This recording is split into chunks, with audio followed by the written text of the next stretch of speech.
Hello बच्चों, आइए question पढ़ते हैं। क्वेश्चन है हमारा, the ionization constant of acetic acid is this, the correct options are. तो आपका एसिटिक एसिड का Ka दिया हुआ है और इसके लिए अलग अलग ऑप्शंस चूज़ करने हैं। पहला ऑप्शन है the degree of dissociation of acetic acid in its 0.05 molar solution is this. तो इसके लिए आपको फार्मूलेज यूज़ करने होंगे। ए एक वीक एसिड है आपका एसिटिक एसिड, तो alpha is equal to under root Ka/C use करेंगे। Ka की value 1.74 into 10⁻⁻5 divided by concentration is 0.05। अगर आप इसे सॉल्व करें तो अल्फ़ा की वैल्यू 1.86 इंटू 10⁻² आती है। इसका मतलब पहला ऑप्शन आपका सही है। सेकंड ऑप्शन पे चलते हैं।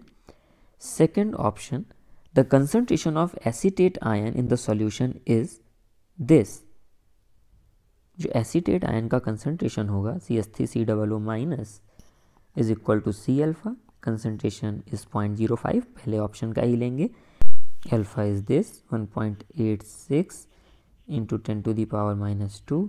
यहाँ से आपका कंसंट्रेशन आएगा 9.3 इंटू 10⁻⁻4। तो इसका मतलब आपका सेकेंड ऑप्शन भी करेक्ट है।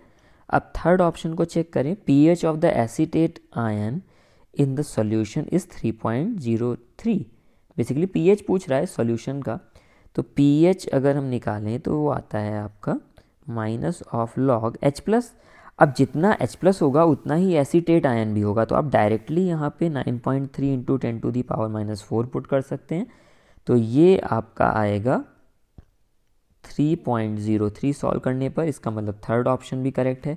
अब अगर थर्ड करेक्ट है तो ऑब्वियस सी बात है डी आपका इनकरेक्ट हो जाएगा, because pH of acetate ion वो दूसरी वैल्यू दी हुई है, तो जो एक सही है तो दूसरी गलत होगी।